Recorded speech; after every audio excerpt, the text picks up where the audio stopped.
A crisp December wind swept across the cliffs of Somerset, rattling the iron gates of L'Etoile Manor, a sprawling estate owned by the illustrious Lady Eveline Moreau, a woman whose fortune, elegance, and ruthlessness were discussed in equal measure across London's drawing rooms. Tonight, however, the manor glowed with warmth and grandeur. Glittering chandeliers spilled rivers of light across the polished floors, violins whispered softly in a distant hall, and aristocrats mingled with smiles polished as finely as their diamonds. At the heart of this dazzling soiree was Lady Eveline herself, draped in a silver gown that shimmered like moonlit frost. But what commanded even more admiration were the rare Baroque pearl earrings she wore. Massive, symmetrical teardrops from the 17th century, rumored to have belonged to a French duchess executed during the Revolution. Their history was stained with betrayal, scandal, and superstition. Collectors whispered that the pearls brought misfortune to anyone who coveted them. Perhaps that was why, when the clock struck 9, an undercurrent of unease threaded silently through the room. "Eveline, my dear, you are a vision," gushed Dr. Lionel Graves, a nervous man with thinning hair and darting eyes. "But I must confess, the earrings seem heavier tonight." Lady Eveline laughed, but her hand instinctively brushed the pearls. "Heavier? Nonsense. They are a reminder of my lineage, and of my late husband's impeccable taste." Across the hall, her estranged stepdaughter Clara Moreau watched the exchange with clenched fists. Clara's isolation was obvious even in the crowd. Her dark hair fell unstyled over her shoulders, her gown plain among the glittering guests. If Lady Eveline was the moon, radiant and cold, Clara was the shadow just beyond its glow. Near the balcony stood Captain Rowan Blake, a decorated officer whose stoic expression masked lingering debt and desperation. He lifted his champagne glass, but barely sipped. His attention was fixed not on Lady Eveline, but on a stout man pacing nervously near the bar, Mr. Alfred Pennington, Lady Eveline's longtime financial advisor.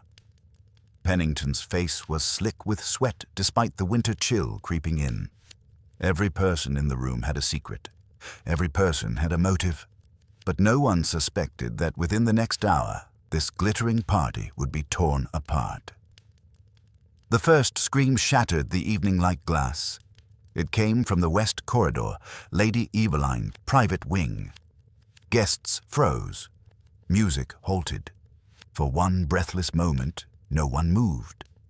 Then Clara Moreau burst into the main hall, her face ghost white. "Mother, Lady Eveline, she's dead."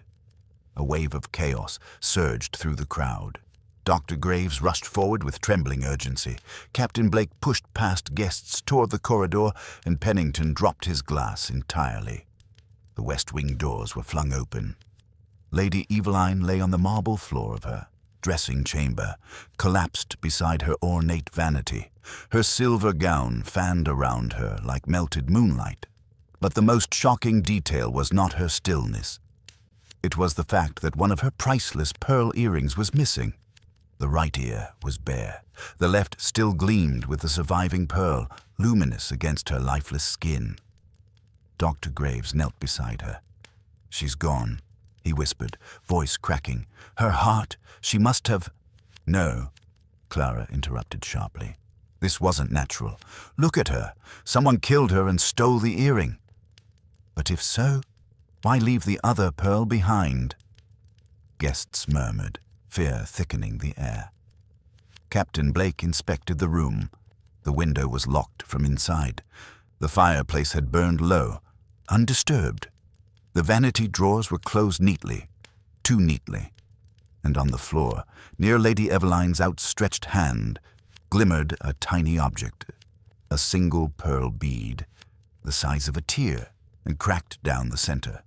Not part of the earrings. Something else entirely.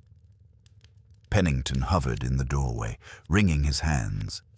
"We must call the authorities at once. Somerset police—" Clara cut him off. "The police? They'll trample all over Mother's things. We need someone who understands finesse, someone who—" Before she could finish, A calm, precise voice spoke from behind the crowd. "Ah, mademoiselle, perhaps someone such as Hercule Poirot." All heads turned. There he stood, immaculate grey suit, patent leather shoes gleaming, mustache immaculate as a curved blade of ebony. His eyes, sharp and observant, surveyed the room with quiet authority. "I happen to be staying at the seaside inn nearby," Poirot continued, stepping forward. "A little holiday for my digestion, you understand? But when one hears a scream of such intensity, one cannot ignore it." Clara nearly collapsed with relief. "Monsieur Poirot, please, you must help us." Poirot inclined his head gently. "But of course, a woman of elegance has died, and a jewel has vanished, and already I see that this is no simple tragedy." He knelt beside Lady Eveline, his gaze lingering on the single remaining pearl earring. "Mes amis," he murmured, "a crime of greed is common, but a crime of symbolism, that is far rarer." He lifted the cracked bead from the floor with a handkerchief. "And this," he whispered, "is the first whisper of the truth." The manor fell silent as Poirot rose, eyes narrowing with exquisite precision. "The murderer," he said softly, "is among us." The west corridor of L'Etoile Manor had transformed from a glittering hallway into a passage of shadows. Footmen had shut the doors to keep guests contained in the reception hall, but panic dripped through every whisper and breath. Servants huddled near the staircase, trembling with uncertainty, while the aristocrats attempted, poorly, to maintain decorum. Hercule Poirot, however, moved through the corridor with the serene certainty of a man rearranging chess pieces. He paused before Lady Eveline's chamber once more. Captain Rowan Blake stood guard, jaw clenched. "No one has entered or exited since we found her," Blake said. "Très bien," Poirot replied. "A locked scene is like a sealed envelope. It preserves the truth, unless someone has already tampered with it." Blake stiffened. "You think one of us has?" Poirot's mustache twitched. "I think, Captain, that motives bloom in the most unexpected places." Inside the chamber, Lady Eveline lay exactly where she had fallen. One hand outstretched, the remaining pearl glistening like a frozen tear. The fireplace crackled faintly, its warmth making the air too comforting for such a grim tableau. Poirot surveyed the room, every detail catalogued by the little grey cells he so revered. The vanity held rows of immaculate perfume bottles, each aligned precisely, yet one crystal stopper was missing. The jewelry box, a velvet-lined treasure chest, stood closed, untouched it seemed. And yet, Poirot's eyes narrowed. One of the gold hinges bore a faint smudge. He made no comment aloud. Instead, he turned back to the cracked bead in his gloved hand. "This does not belong to the earrings," he murmured. "And yet it lies here, near the deceased. Why?" Poirot preferred to ask questions in silence. Rooms often answered more honestly than people. Clara Moreau stood outside the doorway, wringing her hands, her tear-streaked face pale against her dark hair. Dr. Graves hovered beside her, trying to offer comfort but failing miserably. "I just don't understand," Clara whispered. "There was no warning. Mother was strong. She couldn't have simply died." "Emotional shock can cause hallucinations," Dr. Graves said gently. "People see patterns during grief." Poirot stepped into the conversation with quiet precision.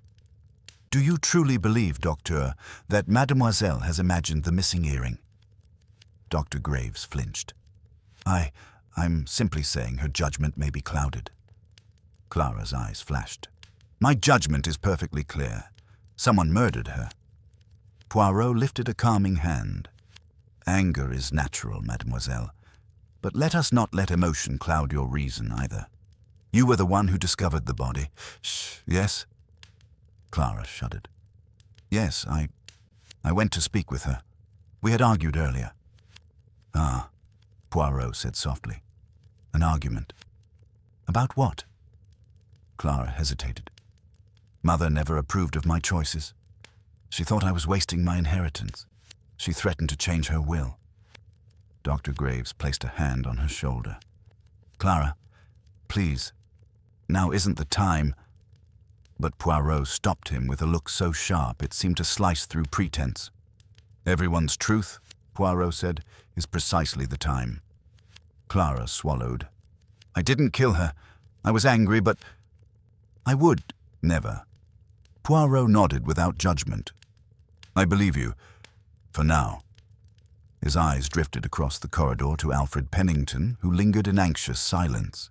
His fingers twitched compulsively at his cufflinks. Monsieur Pennington, Poirot called. Pennington startled. Yes? Yes. What is it?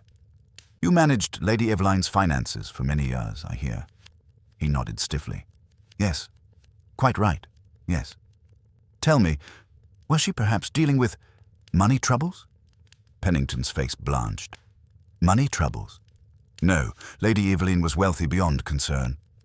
Poirot tilted his head. And yet your manner says otherwise. Well, there were investments, risky ones, but nothing she couldn't handle. Clara turned sharply. Investments? What investments? Pennington froze. Poirot raised a brow. I see there is much untold. Captain Rowan Blake entered then, his boots firm against the polished floor. He removed his gloves slowly. Poirot, he said, the guests are getting restless. They want to know what's happening. Poirot studied him. The stern military posture, the flicker of unease in his eyes, the way he avoided looking directly at Lady Eveline's door, it all formed a curious puzzle. You served in India, I believe, Poirot asked casually. Blake stiffened. Yes. Lady Eveline spoke often of her admiration for soldiers. Did she favor you greatly? Blake hesitated. She helped me financially, yes. A loan. Poirot clasped his hands. A loan she intended to collect. Blake's jaw tightened. I intended to repay it. But did she intend to demand repayment soon? Poirot asked gently. Blake didn't answer. His silence was a confession of its own kind. Before Poirot could continue, a maid rushed down the corridor, breathless, hands shaking. Monsieur Poirot, the police have been notified, but there's something you must see. Poirot followed her to the end of the corridor, where a small servant's alcove stood.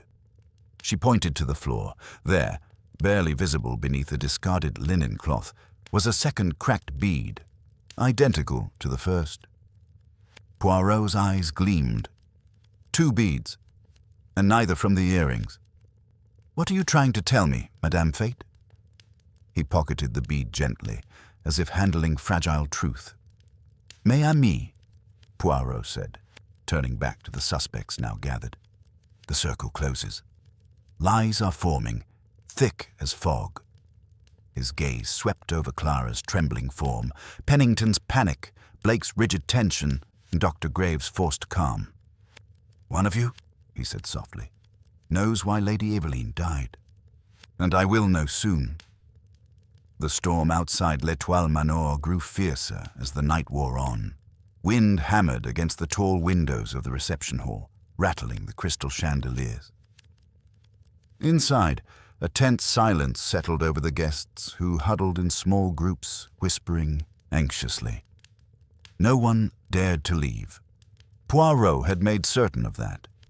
Inspector Henry Marsh arrived at last with 2 constables in tow, a tall, broad-shouldered man with a booming voice and a mustache that, in Poirot's private opinion, lacked both elegance and discipline. Evening, everyone, Marsh announced, pulling off his gloves. My condolences, Miss Moreau. We'll get to the bottom of this. Clara nodded numbly.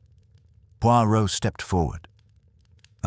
Inspector Marsh, a pleasure as always. Marsh grunted. Poirot, I should have known you'd be involved. Were you invited? I was nearby, Poirot replied mildly, and murder rarely respects invitations. Marsh sighed. Well, since you're here, I suppose we'll work together. Poirot inclined his head. But of course. He clapped his hands lightly to gather attention. Mes amis, The time has come for order. I will speak with each of you, individually. Pennington paled. Blake stiffened. Dr. Graves swallowed hard. Clara stared at the floor.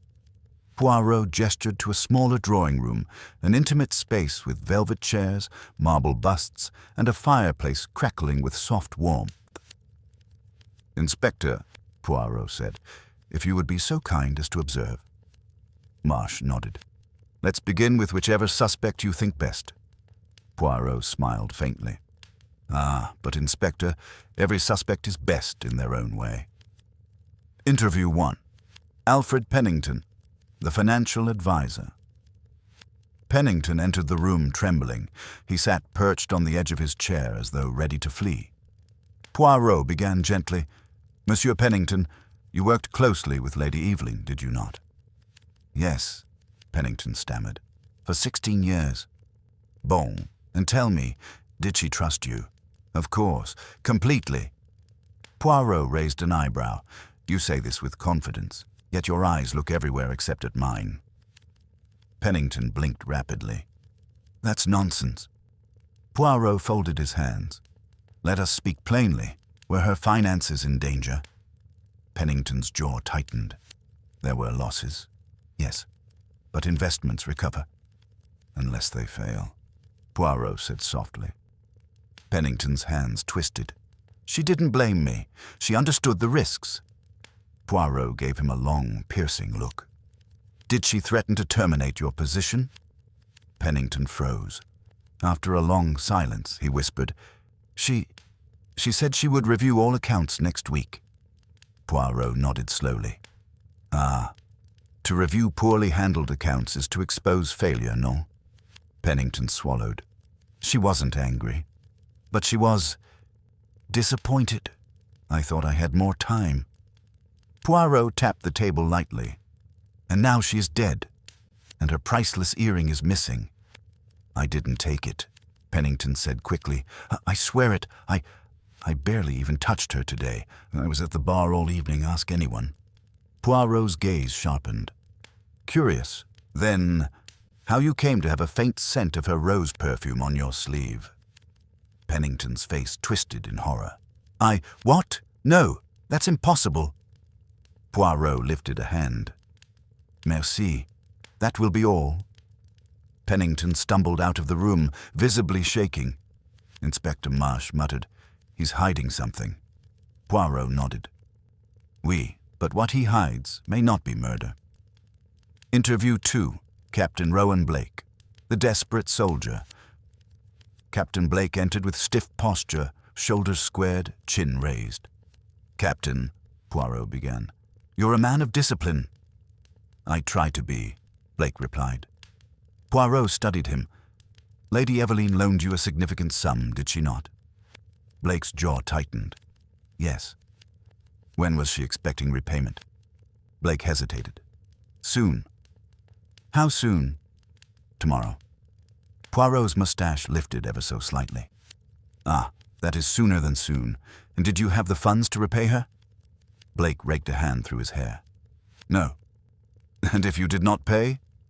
"She threatened legal action." Poirot leaned forward. "A military man, ruined publicly. Yes, it would destroy your reputation." Blake's fists clenched, knuckles whitening. "I didn't kill her. I went to speak with her earlier, yes, but she dismissed me." Poirot nodded. "And after that?" "I remained in the ballroom. I have witnesses." Poirot tilted his head. "Do you know anything of the missing earring?" "No." "Do you know anything of these?" Poirot placed the cracked bead on the table. Blake frowned. "Never seen them." "You hesitate," Poirot said softly. Blake exhaled sharply. "They look like beads from an officer's ceremonial dress, but these are too small." Poirot's eyes gleamed. "Merci, Captain." Blake stood abruptly. "Are you accusing me?" Poirot smiled calmly. "No, I'm observing you." That only seemed to unnerve Blake further as he exited. Interview 3. Dr. Lionel Graves, the nervous physician. Dr. Graves sat down with visible distress. his hands shaking. "Docteur," Poirot said gently. "You were close to Lady Eveline?" "Yes," Graves whispered. "She was more than a patient. A friend." "A friend," Poirot repeated, watching him closely. "Were you in love with her?" Graves choked. "No, of course not. Well, perhaps admiration, yes." Poirot smiled kindly. "Human emotions are rarely simple." Graves sighed. "She deserved better than this. I should have been here. I could have helped her." Poirot raised a brow. "But you were here, Docteur." Graves blinked. "I mean, in the corridor. If I had reached her sooner—" Poirot interrupted softly. "Do not rewrite the past before the ink has dried." Graves swallowed. Poirot continued, "Did Lady Eveline have any medical conditions?"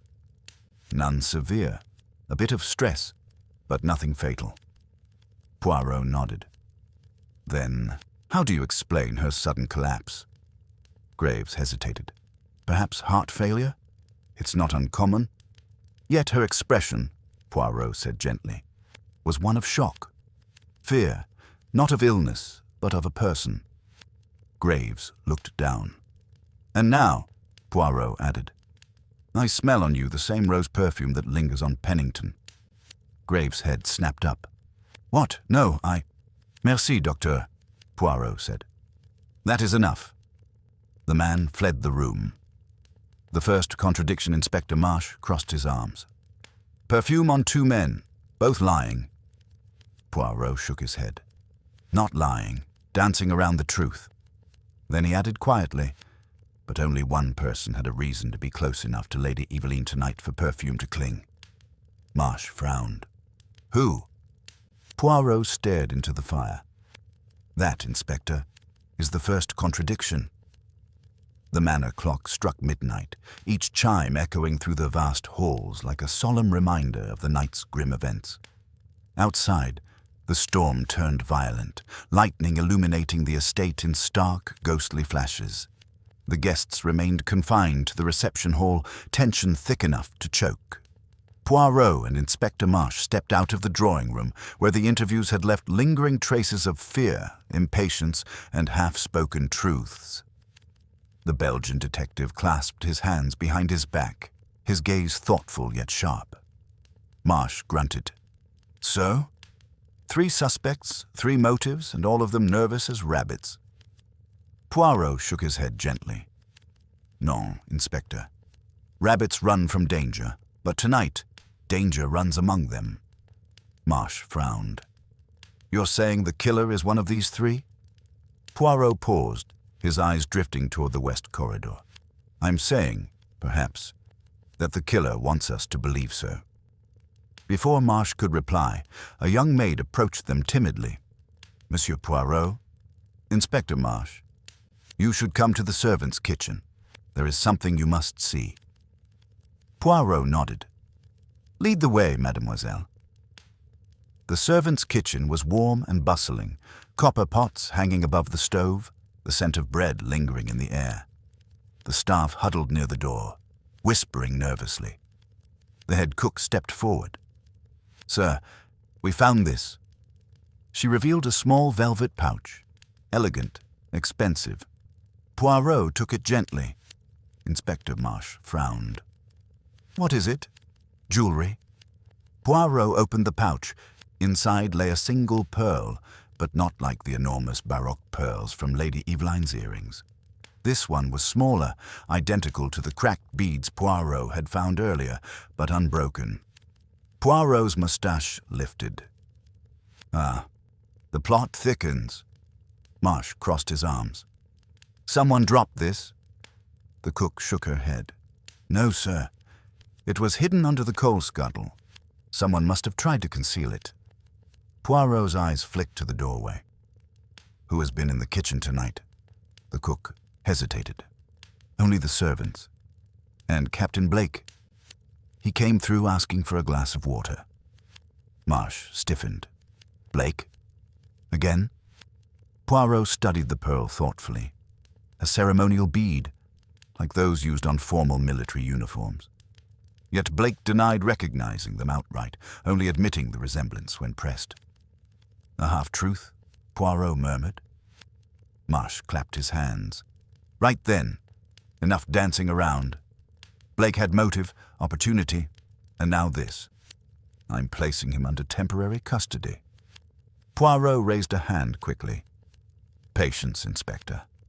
A clue is not the same as evidence." Marsh huffed. "Poirot, I respect your methods, but the man is practically glowing with guilt." Poirot finished examining the bead and slipped it into his pocket. "Then let us speak with him again, but with new eyes." Blake was standing near the staircase when the two men approached. His expression grew wary as Marsh stepped forward. "Captain Rowan Blake," Marsh announced, "we have questions about your presence in the kitchen earlier." Blake frowned. "The kitchen?" "Yes. I went for water." "Why?" Poirot showed him the velvet pouch. "Recognize this, perhaps?" Blake's eyes widened, but only for a moment. "Is that hers? Lady Eveline's?" Poirot shook his head. "No, it belonged to someone else. But inside is something quite curious." He opened the pouch and revealed the bead. "It resembles a ceremonial ornament," Poirot said softly. "Something a soldier might possess, perhaps." Blake stiffened. "Poirot, I already said, these beads look similar to those on military dress coats, but mine are intact." Marsh stepped closer. "Do you deny being near the west corridor before the murder?" Blake's voice rose defensively. "No, I told you. I was in the ballroom." Poirot's tone remained gentle. "And yet, someone placed this bead in the kitchen. Someone familiar with military attire. Someone desperate. Someone who needed money, perhaps." Blake's jaw tightened. "Is this an accusation?" Marsh barked. "It sounds like one." Blake's fists clenched. His breathing grew uneven. The tension around him thickened until, "I didn't kill her," he shouted. "Yes, I owed her money. Yes, she threatened me, but I never touched her." "Then how do you explain this?" Marsh demanded, holding up the bead. Blake opened his mouth, then shut it again. The silence was damning. Finally, he muttered, I cannot explain it." Poirot watched him closely, observing every flicker of emotion. Then he said quietly, "Inspector, may we search the captain's belongings?" Blake's face drained of color. "You have no right." But Marsh was already signaling the constables. "Bring his coat, now." Within minutes, Blake's formal military coat was brought into the room. Marsh inspected the decorative beading lining the shoulders. Several beads were intact. But one section, near the left seam, showed slight fraying, as if a bead had recently torn loose. Poirot nodded slowly. "Ah, so a bead did fall." Marsh held up the coat. "Blake, this is enough for probable cause. You're coming with us for questioning." Blake looked from the coat to the inspector, then to Poirot, his voice trembling with anger and fear. "This is a mistake," he whispered. "I didn't do it." Poirot watched him being led away, his gaze unreadable. Marsh clapped Poirot on the shoulder. "Well, that's one suspect taken care of." Poirot's voice was soft, almost mournful. "No, Inspector." Marsh frowned. "What do you mean?" "The beads match. The motive fits." Poirot looked toward the darkened hallway where Blake had vanished. "Because, mon ami," he said quietly, "Captain Blake is not a man who hides evidence in a kitchen." Marsh blinked. "What?" Poirot turned back toward the crime scene, his eyes gleaming with certainty. "We have our first false lead." The storm outside raged like a creature determined to claw through the walls of L'Etoile Manor. Thunder rattled the chandeliers, rain battered the stained glass windows in violent sheets. Inside, however, Hercule Poirot was calm, unnervingly so. Captain Rowan Blake had been escorted to a side room under temporary custody. Guests whispered fearfully. Servants hurried through corridors like ghosts. and yet Poirot walked with measured elegance, every step purposeful. Inspector Marsh was less composed. Poirot, the beads match his uniform. He owed her money. He argued with her. What more do you need? Poirot's mustache twitched. Evidence that points to truth, not merely convenience. Convenience, Marsh sputtered. The man practically hung himself with his own silence. Poirot folded his hands behind his back. A guilty man tries to explain. A desperate man flails. A proud man, he remains silent because he believes no one will take his dignity. Marsh groaned. Poirot, this isn't philosophy, it's murder. Poirot smiled gently. In murder, Inspector, philosophy is often the key. They turned the corner to the grand staircase, where Clara Moreau stood frozen, staring at the darkness beyond the window as if it held answers only she could see. Her eyes, rimmed with tears, looked haunted. Poirot approached softly. Mademoiselle, Clara turned. Monsieur Poirot, you arrested Captain Blake? No, Poirot corrected. The inspector has detained him. I have merely observed. Clara bit her lip. I don't believe he killed her. Ah? Poirot raised an eyebrow. And why is that? Clara hesitated. My mother. She wasn't a kind woman, but Blake isn't violent. He helped her. He respected her. Respect and desperation, Poirot murmured, can be poor bedfellows. She flinched. You argue for his innocence, Poirot continued, but you do not argue your own. Clara stared at him. Do you think I killed her? Poirot studied her expression, every tremble of her fingers, every flicker of fear, every instinct to defend and to hide. I think, mademoiselle, he said softly, that you know more than you have told us. Clara sank onto the staircase, head in her hands. She threatened to cut me off. Poirot sat beside her, carefully aligning his cuffs. Go on. She said she would rewrite the will in the morning. Everything would go to her charity foundation instead of me. Poirot nodded slowly. And so, you were angry. Clara glared at him. Angry, yes. Murderous? No. Poirot tilted his head. Mademoiselle, anger is a flame. Murder is when someone fans it. She stood abruptly. If I wanted her fortune, why would I call for help the moment I found her? Poirot's eyes flickered. Guilt makes some run. Innocence makes some freeze. And others, he paused. Others create perfect performances. Clara's face flushed. You think I'm acting? Poirot simply offered her a handkerchief. She tore it from him, but her voice cracked when she spoke again. You're wrong, she whispered. I didn't kill her. Poirot rose. Perhaps. But someone wants us to believe the killer is already caught. Someone has staged a drama, and dramas, mademoiselle, require actresses and directors. With that ominous remark, he turned away, leaving Clara trembling. Poirot and Marsh proceeded to Lady Eveline's private study, a richly furnished room lined with floor-to-ceiling bookshelves and an ornate mahogany desk. The scent of old leather, ink and lavender filled the air. Marsh scanned the room. What are we looking for? Poirot began examining the desk with meticulous precision. A motive stronger than debt, stronger than inheritance, strong enough to kill without hesitation. He opened the top drawer. Empty. Then the second. Ledgers, neatly stacked. The third, locked. Poirot's eyes gleamed. Inspector, do be so kind. Marsh forced it open with a hairpin borrowed from a startled maid. Inside lay a folder marked, Confidential, Investigation into Financial Misconduct. Marsh blinked. Financial misconduct? Lady Eveline was investigating something. Poirot removed the documents carefully. Inside, a balance sheet showing major losses.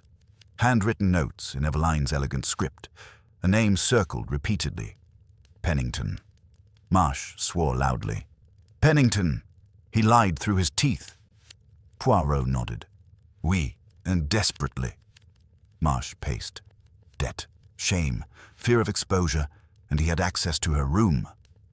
Poirot said nothing for a long moment. Then, finally, "Pennington may indeed be guilty of something." Marsh's eyes widened. "Murder?" Poirot shook his head. "No, Inspector. Something far more subtle, but not as final as murder." The two found Pennington pacing behind a column in the hall, wiping sweat from his forehead. "Mr. Pennington," Marsh barked, "your financial records with Lady Eveline show discrepancies. Care to explain?" Pennington froze. His lips trembled. She misunderstood. She didn't give me enough time. She thought I mishandled funds."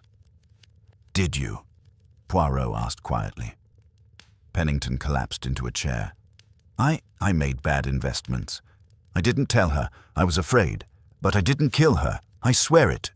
Marsh huffed. "You had plenty of motive." "And he panics," Poirot observed. "But panicking is not guilt. It is fear." Pennington looked up, hope flickering. "You believe me?" Poirot smiled faintly. "I believe, monsieur, that you are not clever enough to stage such a murder." Pennington looked equally relieved and offended. As Pennington shuffled away, Poirot murmured to Marsh, "The killer is watching us, Inspector. They staged the bead in the kitchen to lead us astray." Marsh frowned. "Why Blake, though?" Poirot's eyes narrowed. "Because Blake is easy to frame. Debts, pride, temper. A perfect scapegoat." Poirot walked slowly to the fireplace, staring into its flames as if reading a secret message.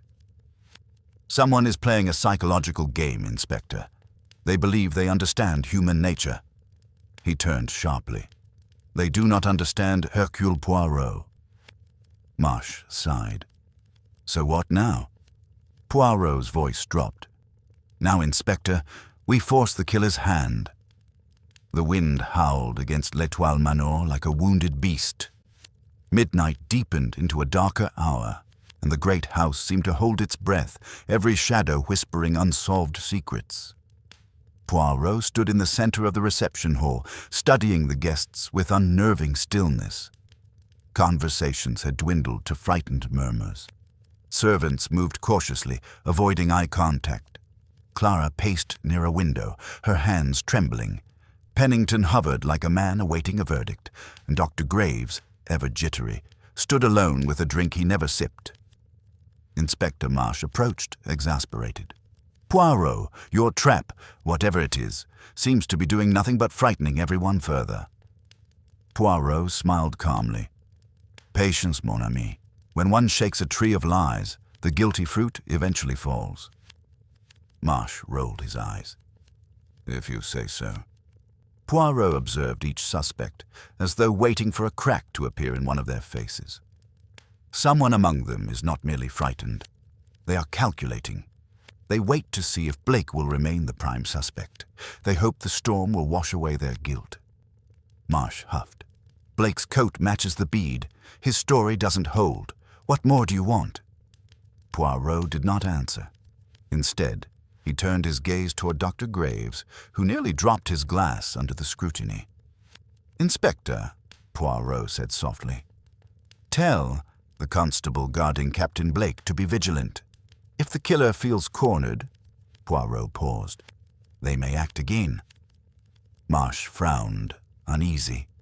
At that moment, a scream tore through the manor.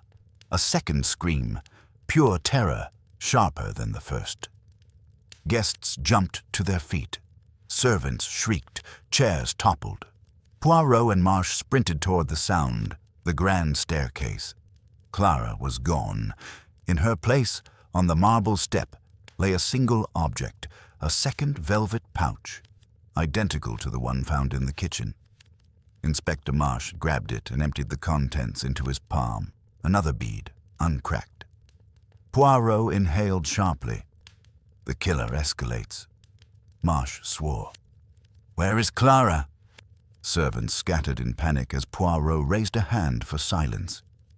"Everyone, remain where you are," Poirot commanded. "No one leaves this hall." Marsh barked orders to his constables. "Search every corridor, every storage room, check the grounds." Poirot descended the staircase slowly, examining the scene.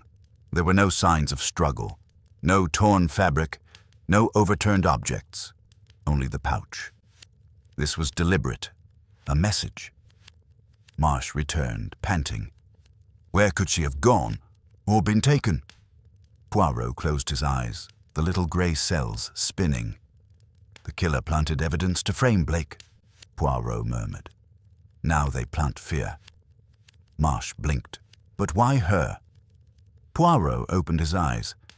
Because Clara Moreau, he said quietly, knows something she does not realize she knows. Poirot examined the staircase railing, running a gloved finger along its underside. Dust. Fine, undisturbed. He studied the wall sconces. Straight, except one.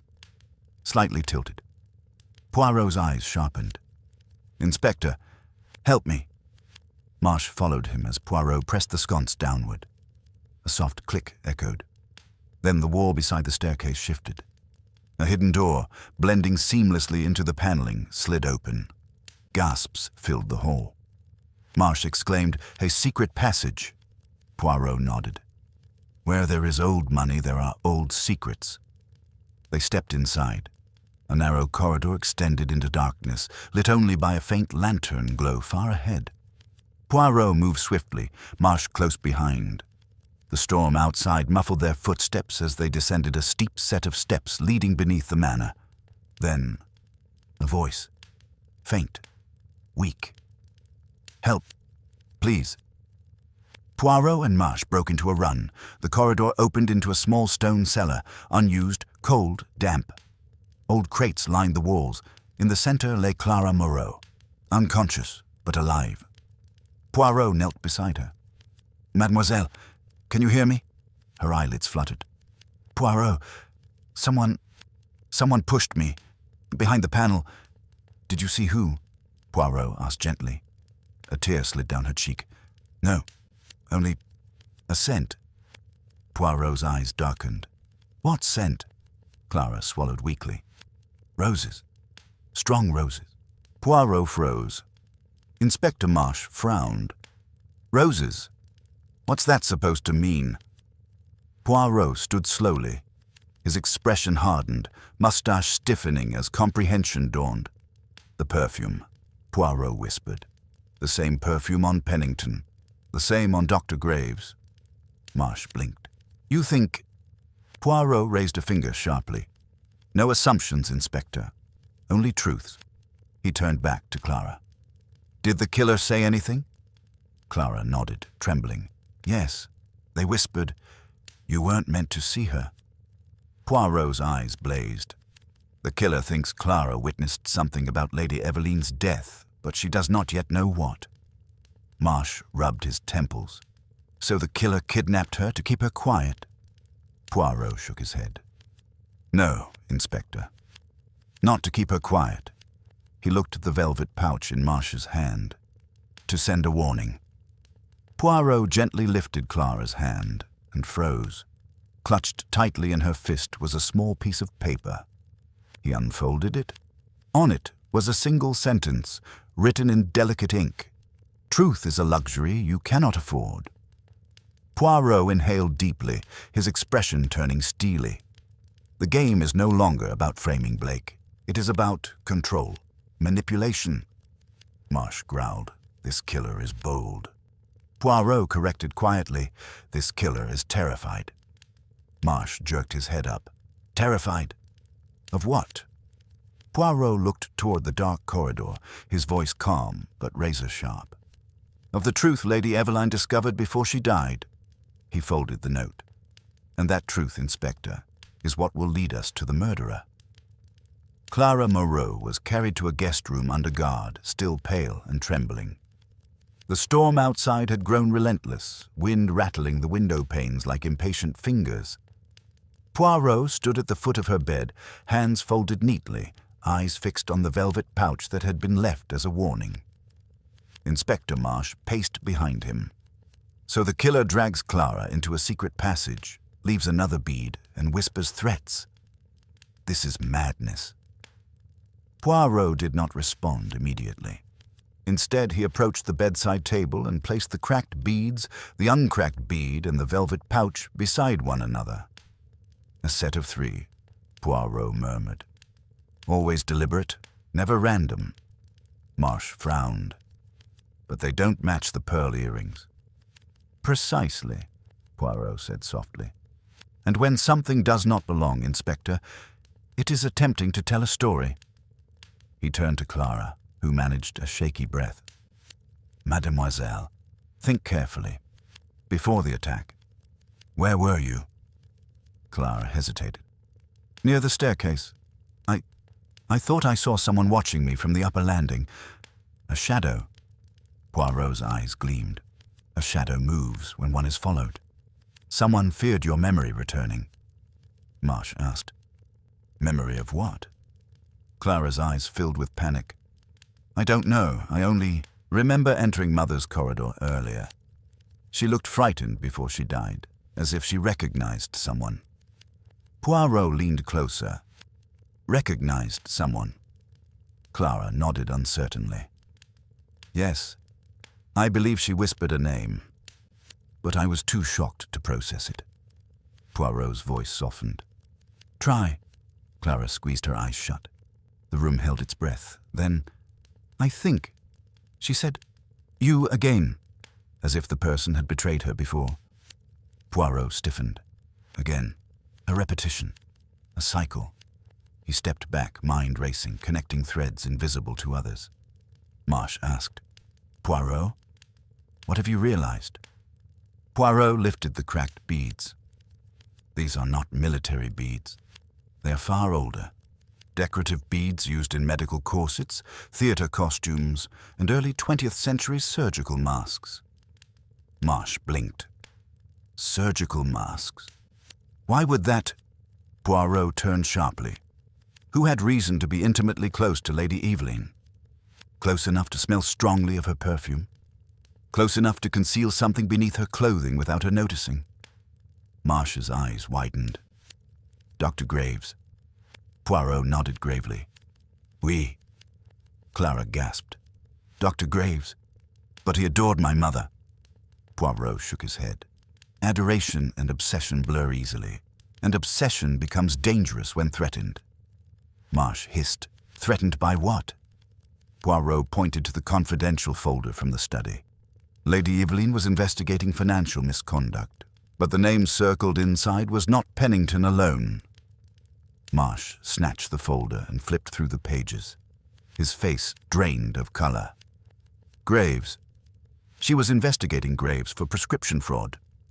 Poirot stepped toward the door, and when a liar sees their world collapsing, Inspector, he straightened his cuffs. They killed to preserve the illusion. The manor's corridors felt narrower now, the walls seeming to press inward as Poirot and Inspector Marsh approached the small lounge where Dr. Lionel Graves sat alone. He was hunched forward, elbows on knees, staring at the floor as if it might swallow him whole. Poirot entered without announcement. Docteur, he said softly, you appear troubled. Graves startled. Monsieur Poirot, I was only resting. These events, dreadful, simply dreadful. Poirot took a seat opposite him, folding his hands with delicate precision. Oui, dreadful indeed, especially when dread stems not from tragedy, but from discovery.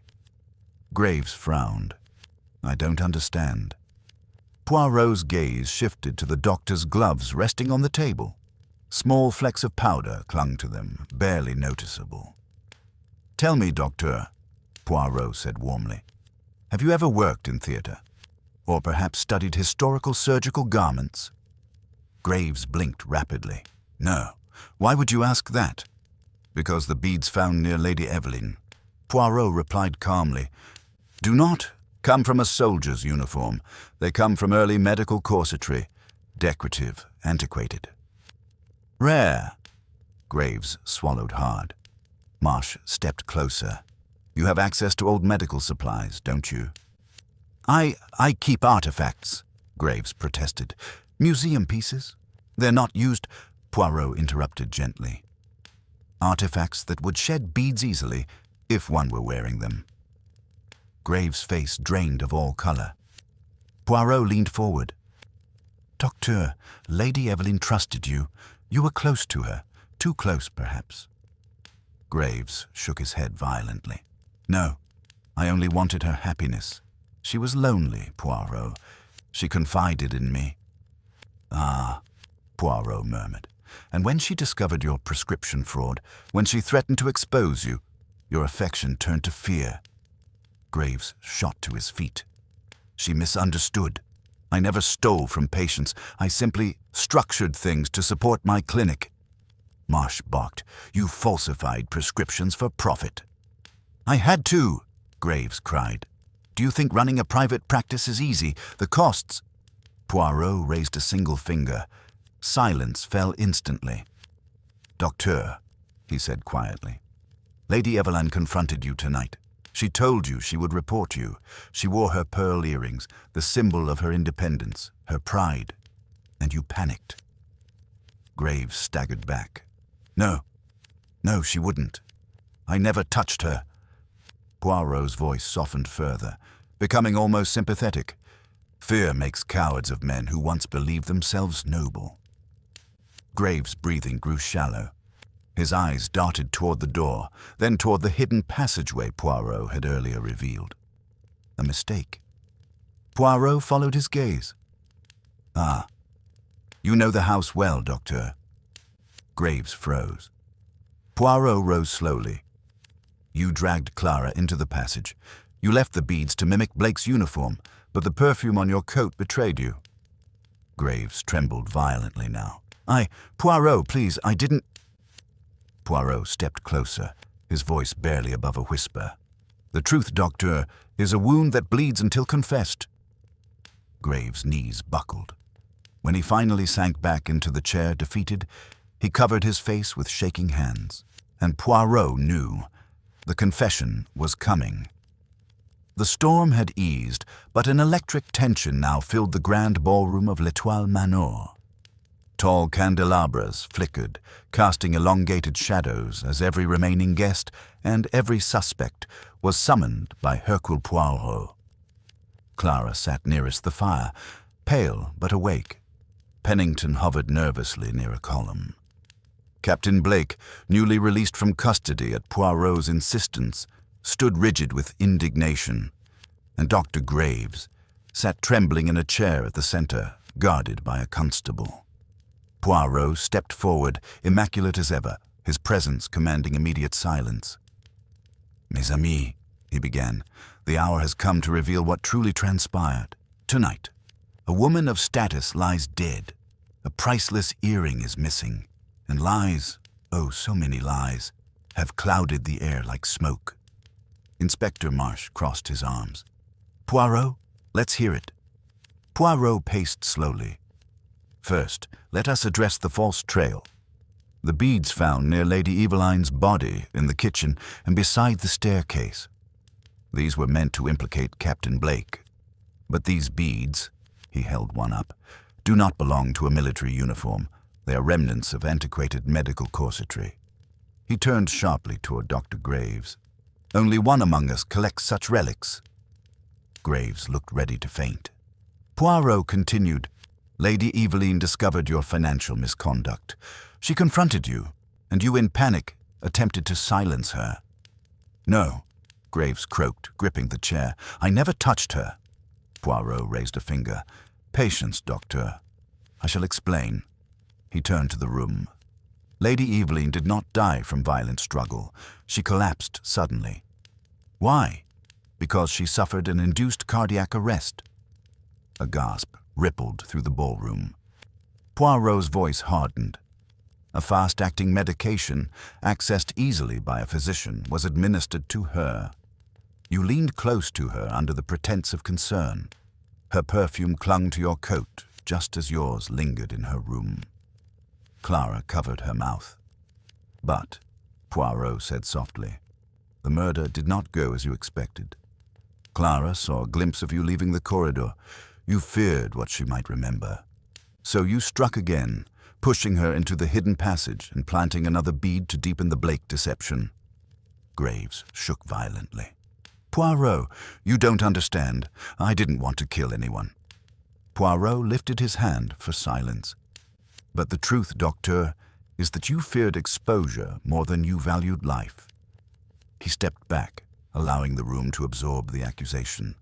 Yet Poirot's eyes glimmered with something more, something unresolved. However, he said suddenly. The room froze.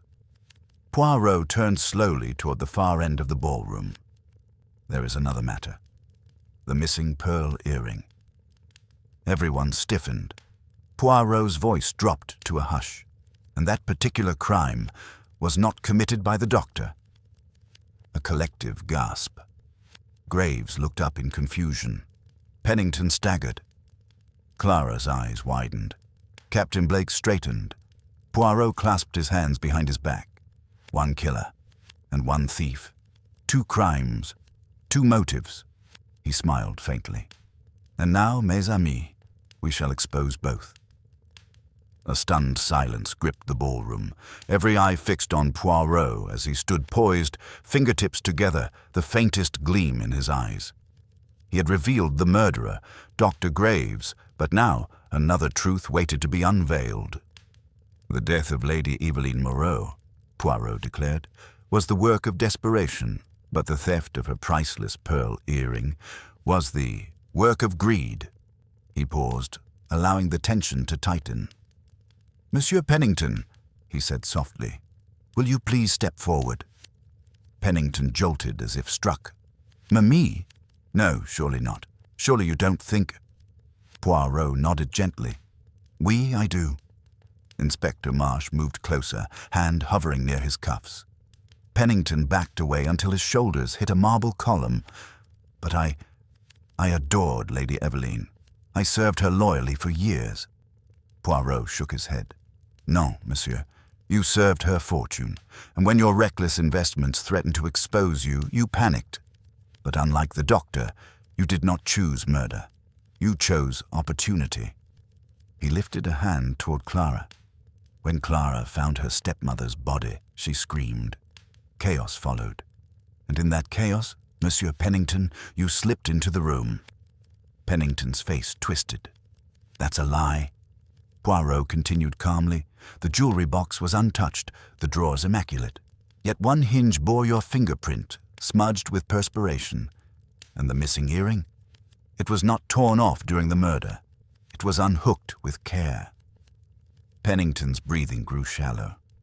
You thought the doctor's panic would overshadow your crime, Poirot said. 2 desperate men, one killing to silence, one stealing to survive. Pennington sank to his knees. I only needed time. One good investment. She wouldn't have missed just one earring. Marsh signaled the constables. They moved in. Clara watched with a mixture of horror and heartbreak. He betrayed her, and me. Poirot placed a reassuring hand on her shoulder. Greed, mademoiselle, often disguises itself as loyalty. The constables lifted Pennington to his feet. As he was led away, he whispered, I never meant for anyone to die.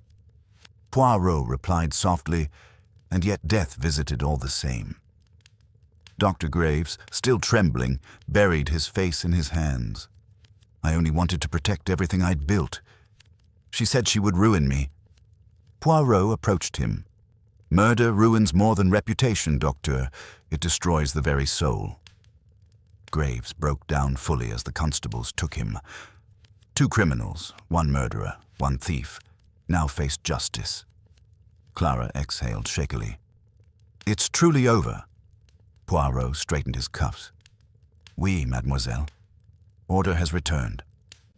As dawn broke, soft gold filtered through the stained glass windows. The storm had passed. Peace returned. Poirot stood alone in the hallway, gazing at the remaining pearl earring, now sealed in an evidence case. Strange, he murmured. Such beauty, and yet such sorrow. Inspector Marsh approached. Another case closed. Well done, Poirot. Poirot smiled gently. It is not victory I feel, mon ami, but melancholy. For in the little grey cells we uncover truth, but truth, alas, does not mend hearts. He turned toward the exit, coat immaculate, mustache impeccable. As always, he said softly, human nature is the most fascinating mystery of all. Poirot stepped into the morning light, and the manor at last exhaled.